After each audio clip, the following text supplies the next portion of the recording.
साथियों, कुछ दिन पहले ही नेशनल आर्काइव्स ऑफ इंडिया ने एक विशेष पोर्टल पर एक अनोखा डेटाबेस शेयर किया है। इस संस्था ने 20 करोड़ से भी ज्यादा अमूल्य दस्तावेजों को डिजिटाइज कर सार्वजनिक किया है। इनमें से कुछ तो बहुत ही दिलचस्प हैं। 7वीं शताब्दी की गिलगित पांडुलिपियां भोजपत्र पर लिखी हुई हैं।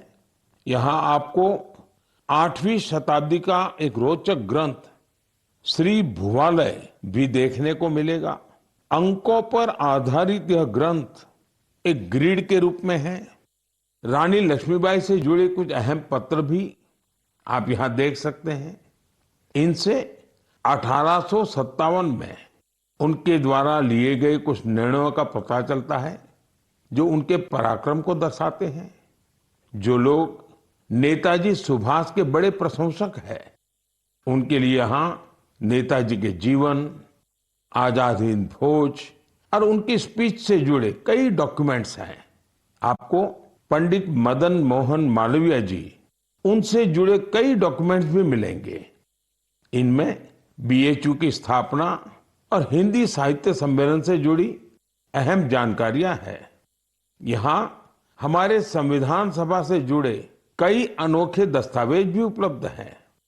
मैं आप सभी से आग्रह करता हूं कि आप www.abhilekpatal.in को जरूर विजिट करें। यह आपको अपने इतिहास का अद्भुत अनुभव देगा। साथियों, जरा कल्पना कीजिए, आप दुनिया भर के सबसे प्रतिभाशाली लोगों के बीच हैं। आपके पास गणित के बहुत ही कठिन सवाल हैं।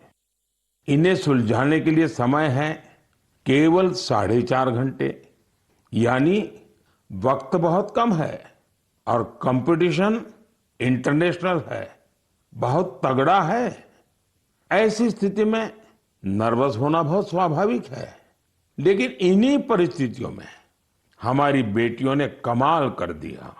इस महीने की शुरुआत में फ्रांस के बोर्दो में यूरोपियन गर्ल्स मैथमेटिकल ओलंपियाड का आयोजन हुआ था। मैथ्स में गहरी रुचि रखने वाली स्कूली छात्राओं के लिए यह एक बड़ी प्रतियोगिता थी। यह दुनिया के सबसे सम्मानित प्रतियोगिताओं में से एक है। इस ओलंपियाड में हमारी बेटियों ने अब तक का सबसे बेहतरीन प्रदर्शन किया। मुझे इस प्रतिभाशाली टीम पर बहुत गर्व है। इसमें मुंबई की श्रेया मुंदड़ा, तिरुवनंतपुरम की संजना चाको, चेन्नई की शिवानी भरत कुमार और कोलकाता की श्रीमोई बेरा शामिल थी। इसमें हमारी टीम विश्व में 6ठे स्थान पर रही। श्रेया ने गोल्ड मेडल जीतकर इतिहास रच दिया। संजना ने सिल्वर तो शिवानी ने ब्रॉन्ज मेडल अपने नाम किया। साथियों, इस ओलंपियाड के लिए भारत में जो सिलेक्शन की प्रक्रिया है वो अपने आप में बहुत कठिन है। इसका एक मल्टी स्टेज सिलेक्शन प्रोसेस है। इसमें रीजनल, स्टेट और नेशनल लेवल पर कठिन चुनौतियों को पार करना होता है। इसके बाद सबसे बेहतर प्रदर्शन करने वाली छात्राएं 1 महीने के मैथमेटिक्स ट्रेनिंग कैंप में शामिल होती हैं। यह camp Tata institute of fundamental research के Homi Bhabha centre for science education में आयोजित होता है। इस कैंप के आखिर में टीम सिलेक्शन टेस्ट होता है। इसमें परफॉर्मेंस के आधार पर ही भारत की टीम चुनी जाती है। साथियों, हर वर्ष देश भर की करीब 6 लाख स्टूडेंट्स इस मैथमेटिकल ओलंपियाड प्रोग्राम में हिस्सा लेती हैं। समय के साथ यह संख्या लगातार बढ़ रही है, यानी देश की बेटियों के बीच ओलंपियाड का यह कल्चर तेजी से लोकप्रिय हो रहा है।